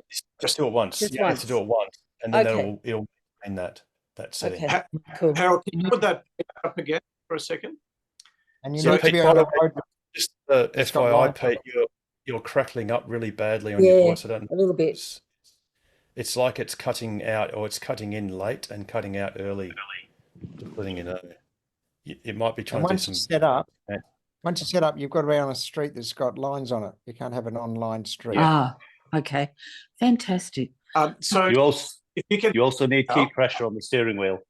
Yep. Okay. Yep. so you can hear me now. See under set speed, Yes. there's speed limit, current speed. I recommend that people put it on current speed. Yep. The reason why you don't want to leave it on speed limit is because let's say you get onto the freeway and there's quite a bit of traffic Mm-hmm. and you're going 40 kilometers an hour and all of a sudden traffic's clear, that car will accelerate 100 kilometers and you may find that quite unnerving. Yep. If you put it on current speed, once you engage cruise control or autopilot, it will just set to whatever speed you're doing at the time. Yep. And you can use the right scroll wheel to decrease the speed as you wish. Yeah, and then I just press the right right scroll wheel to actually engage the autopilot after that, or you do the two clicks. Double click on the each time. scroll. No. Yeah, well, each time you engage it, but once while you're driving. Yeah, you should get on like a nice long piece of road, like perhaps the freeway. Yep. And you just got to practice. So once you do a double tap and it engages, yes, others have described you've got to grip onto the wheel. You don't really have to grip onto it because, in fact, actually, you could grip onto it for grim death, and it still won't detect your hand. What it wants to see is a slight variation Movement. in a turning. It's not how hard you grip the rubber of the steering wheel. It's evidence that you're there. So it's just, and in fact, if you just sort of put your elbow on the side of the door and just rest your hand on the steering wheel, that is usually sufficient. Yeah. But you will occasionally get a message that says, please apply a little turning torque to the steering wheel, and you can just give it like a little wiggle. Not a big one. Now you need to also be aware, if you hear a ding sound after you've wiggled it, it means that the autopilot has disengaged. And that just means now you're in control. So you need to continue steering. That's very important because sometimes people lose situational awareness and they presume the car's still maintaining lane control, and you can very gently just veer off the lane if you're not aware that it's not actually Lost autopilot. it.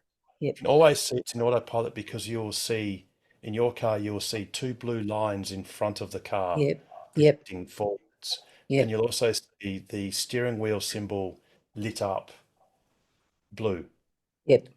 So, so if I lost the cruise control for whatever reason, so if it clicks off, so to speak, I get the chime. Or if you put your foot on the brakes, if you tap the brakes, you'll Yes. disengage autopilot and cruise control and or cruise control immediately. Yep. So my last car, well, my other current car at the moment is a Mini. So when I wanted to engage cruise control, I'd have to press a button, and then if I put my foot on the brake, I'd have to re-engage it by pressing another button to go back in to the same speed. Is that the same here? Yes. Fantastic. Exactly. Great. Yep. So just the double click again. Double clicks for autopilot, single click for cruise control. Cruise control. Fantastic. Yep. Guys, you're amazing. I love No this. worries. And like I said, just take it slowly.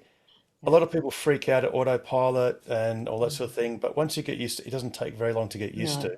But just you need to just understand the dings you hear. You'll hear like a ding, and then when it disengages, you want to know what that sounds like, just so you're aware of what the car's doing.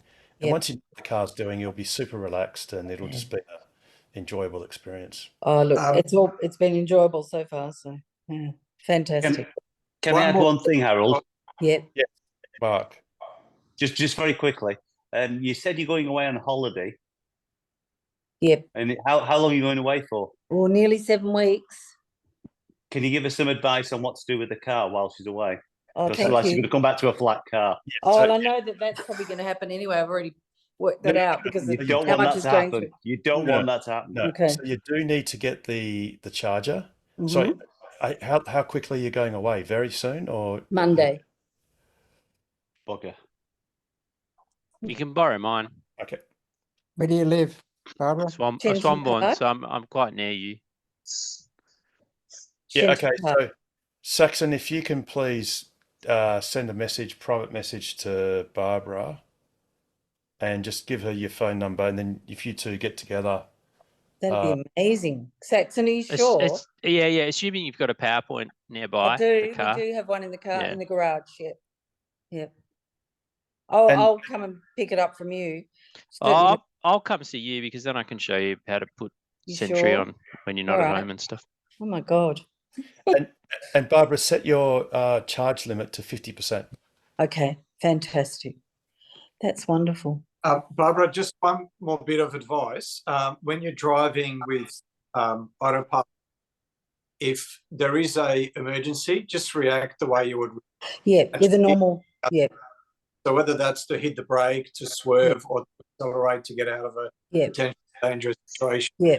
Just remember though, if all you do is swerve, you will turn off auto steer, so you'll disengage auto steer. Yep. But cruise control will remain on. So to cancel everything, just step on the brake. Yep. Or lift the right stalk up to autopilot or cruise control. But the easiest to remember is just brake, and within a fraction of a second you're in full control of the car. To be honest, probably for the short term I'll use cruise control, but I probably won't do the second one because I'd just like to get a little bit used to it first before I start using that. Totally cool. Okay, Huffy's really sorry. I know your hand's been up for a little while now. Thank you. Yeah. No, that's okay. It's nice that we could help Barbara. I just want to ask, have you guys transferred a car within your family? I just transferred my car. Daughter turned 25, so Model 3 did the transfer, and then on her DOT account, it's popped up with a bill for $3,000. I don't know why. Yeah, so why? It's a car that's less than, it's February of 2023. So sorry, so this is a bill from Tesla? No, from DOT. Oh yes. Is it That's stamp duty. stamp duty? That's stamp duty. If you've transferred the actual ownership, not, I initially thought you meant Tesla account ownership. No. But if you actually, unfortunately, frustratingly, even though it's a direct family member, Yes. the Department of Transport want their tax, and which is stamp duty, and they just say, Yeah, I just wanted to confirm before. Yeah, that's fine. yeah, it's very very frustrating. You cannot even do that, I don't think, to a spouse. I think even to No. a spouse, they want their money. Yeah, The only time you get a concession is on a Deceased estate. estate. You get it's transferred for free. Sorry, Oh, I think thank there's you. a $15 processing fee or something minor, but yeah, unfortunately, that's the way it goes. You can also, if you want, transfer it to another Tesla account. So your daughter could set up her own Tesla account, just Yeah. start an account with Tesla with her email, and then you can Yeah. actually on your app dispose of Transfer. the car and transfer it to her app. Perfect. Yeah. Can I just ask one more question? Yeah, of course.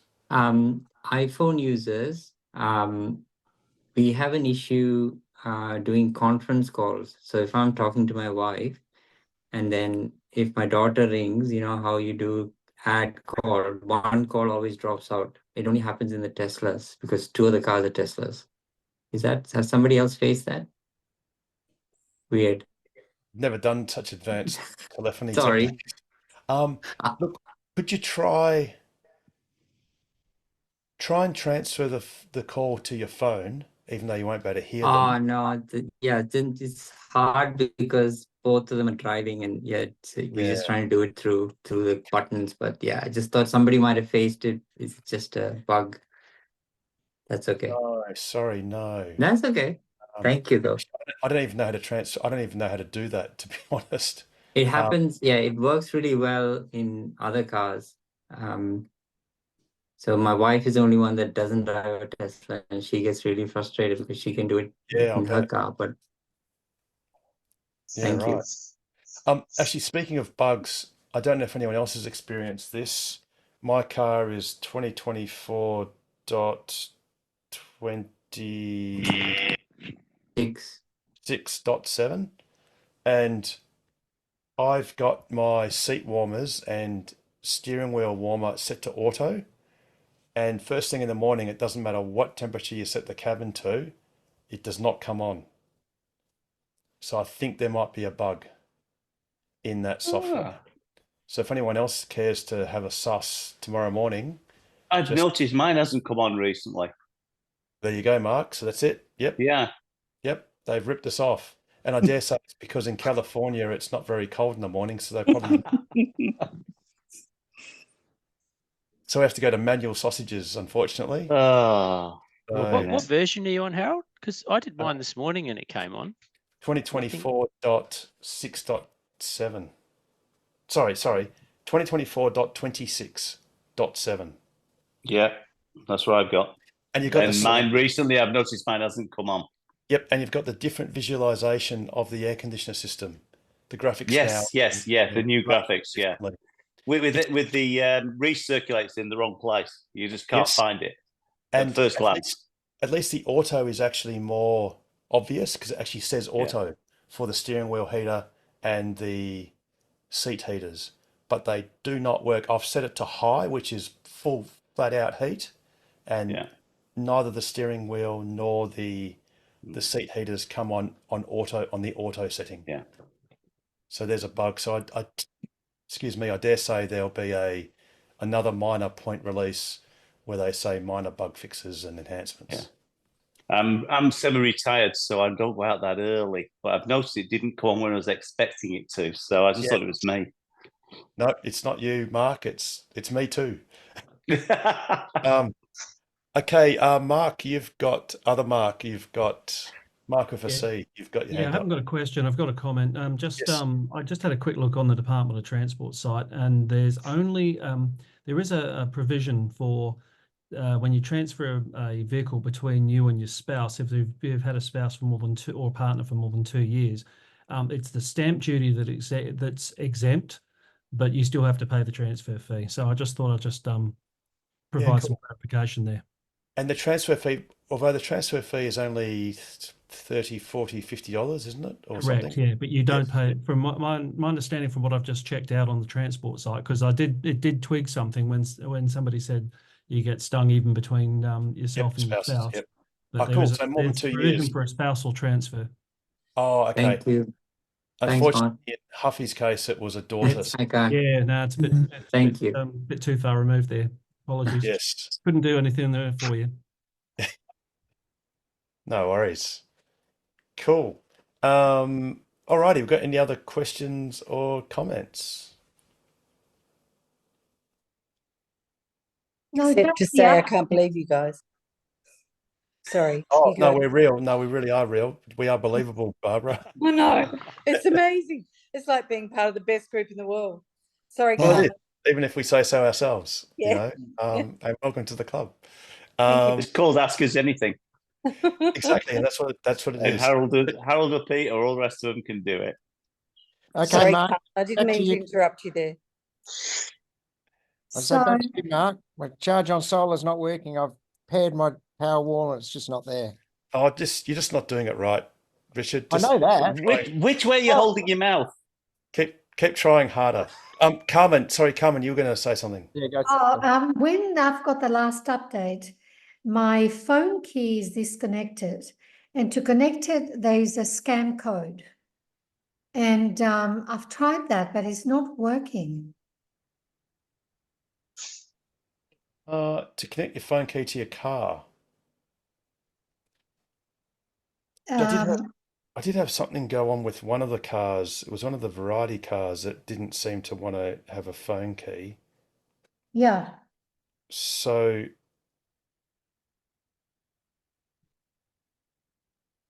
It's this. you might need to just redo it. So you could just go into your car and delete your phone key.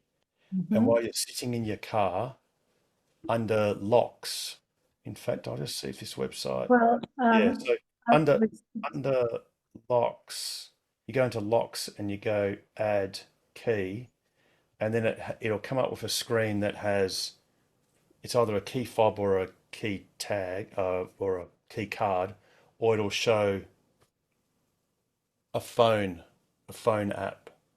So then you just go into your Tesla app on your car and go add phone key, and then you just need to have one of your key cards, one of your RFID cards for the car, and you just need to tap it. I'm pretty sure you just need to tap it at the back of the center console to relearn in your phone key. Okay. So that might help if you redo it. Yeah. There is a reset phone key on the app. Oh, okay. You could try that.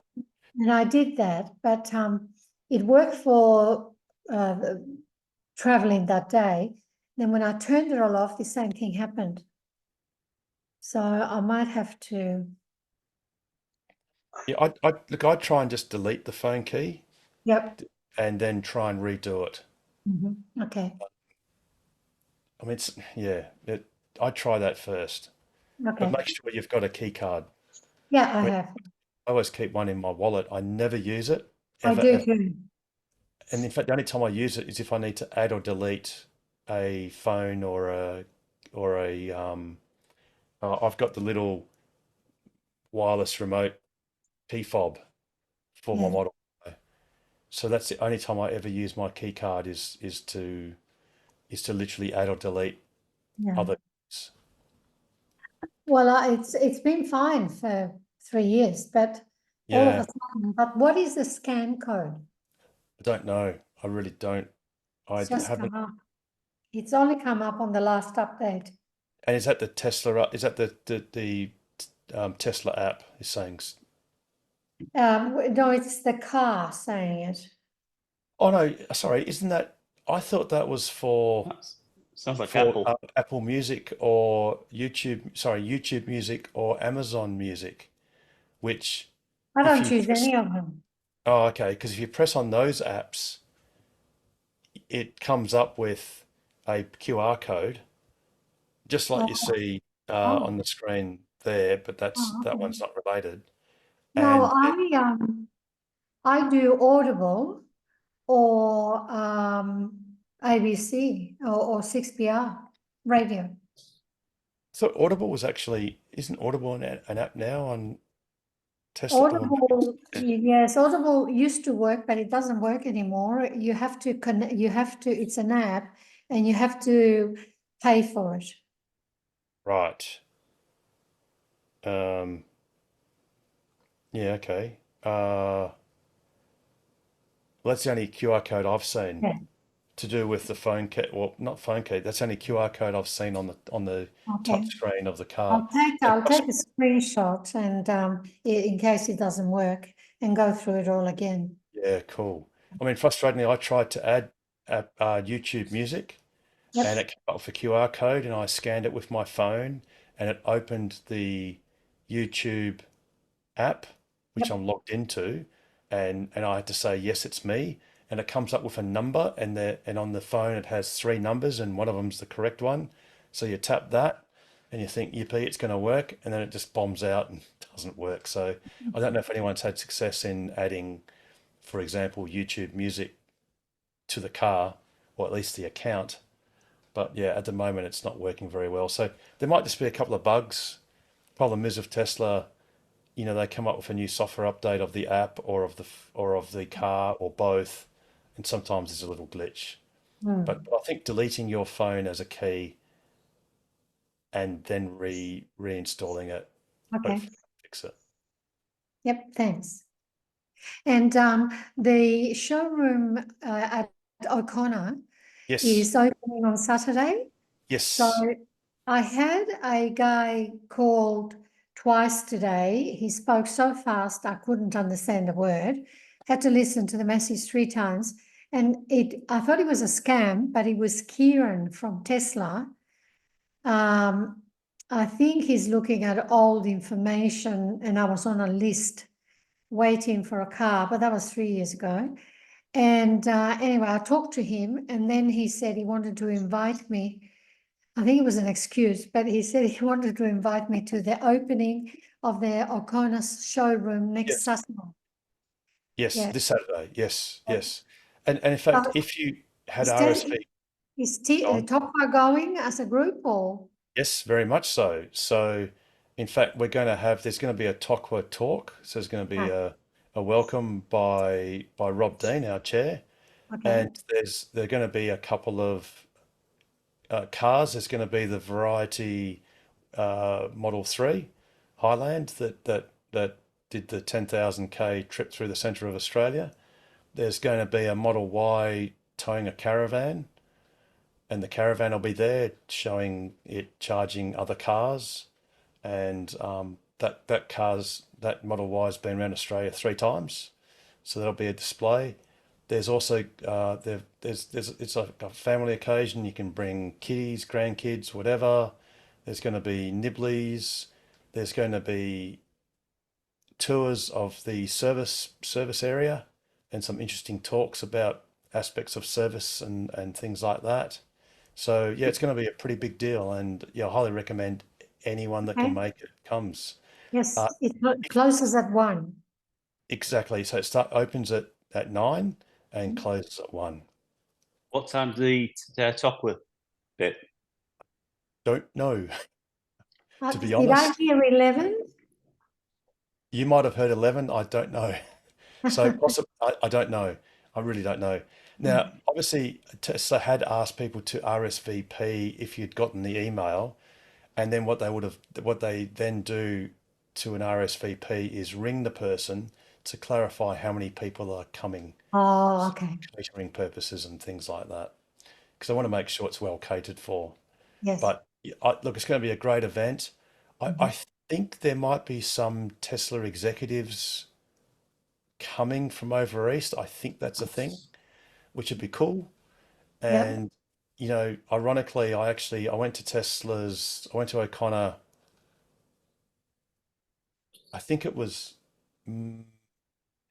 yesterday or the day before. No, it might have been Monday, and they were actually refurbishing the place already to improve. So there were some major works going on where the cars, where the showroom is, all those cars have been moved out, and they were refurbishing the showroom. So it's Carrington Street. Is Carrington, it 146 Carrington Street. So is it closer to Frio or further away? it's closer to the cemetery. So if you Oh, go okay. along Leach Highway, it's close to the Dead centre. It's dead centre of O'Connor. It's a dead centre of O'Connor. So it's near the cemetery, or if you're familiar, it's on the hill next to the Empire Flour Mill, which is on Okay. top of the hill. So it's you can't miss it. In fact, in your car, if you just put Tesla, I think it gives you O'Connor. about 3. You don't even have to bother doing that. You could probably start with the letter O, and it'll just go bang to Tesla O'Connor. Okay. And it's going to Oh, be a good. great day. It's a great celebration. Yeah. And of course, in the next week or so after that, then obviously they'll open the showroom to the Cybertruck. Yeah. In So a few we yeah, he did. I asked him, I said I'd come if the Cybertruck is there. And he said, well, and not really, but there could be a little surprise. Oh, really? Oh, well, that's new. Probably it's probably on Zoom or something. But He's probably just trying to tempt you. yeah. So I just thought I'd go Fremantle way. I was trying to work out whether to go City or Fremantle. Oh, from you, actually, it's probably quicker if you go the freeway. Yeah. The If you freeway. go the freeway. Yeah, go the freeway. Although, to be honest, it's probably going to be very similar because, Yes. you just go Sterling Highway, freeway, Leach Highway, and that's it. And then left at Carrington Street. And it's only about 1 kilometre from that turn off Okay. to the left. Great. But I'll see you there. yeah, awesome. I look forward to it. Yeah, I'll be there. A lot of us will be there. Yep. And they're going to have some dogs there, homeless. What are they? Homeless dogs. Oh. So if you could always have a what do you call it? An impromptu purchase of a Oh. rehome a dog. So there's going to be you can pet the dogs and stuff. It's great for grandkids and whatever. Excellent. So it's all pretty cool. Alrighty. We're starting to get to the end of the program. Unfortunately, I should have said this earlier, but it's been 2 weeks since I've been on Ask Us Anything, and a big thanks to Pete and others who have hopped in my absence. Unfortunately, because I'm an idiot, I'm going to be absent for another couple of Ask Us Anythings because I'll be back on the road again because doing 10,000 Ks in 13 days is just obviously not enough. So I'll be on Are you another going to trip. be popular at home? Yes, it was lamented that the automatic dishwasher emptying device didn't work properly. But anyway, it's always good to be missed, I believe. It's always good. Anyway, so unfortunately there will be an Ask Us Anything next week, but it won't be recorded to YouTube. So apologies for people watching it on YouTube. Shout out to Russell and others. But Pete, how would you round out an awesome show like this as if we didn't already know? As always, stay safe, stay sustainable, and stay ahead of the curve. And the best way to do that is buy a Tesla, drive around a lot, join Tokwa, and ask us anything about accelerating the world's transition to sustainable energy. Have a wonderful week, everyone, and a wonderful weekend, hopefully at O'Connor. We hope to see you all there. And we do look forward to seeing you on next week's episode of Ask Us Anything if you're live, or in a couple of weeks' time if it's recorded. And before you go, Richard, Yes. did you see what I put in the chat? That's it. Cheers. Awesome. On that note, we must go. Good night, everyone, and look forward to seeing you on next week's episode or the next episode of Ask Us Anything. Thank you. Cheers, guys. Night, everybody.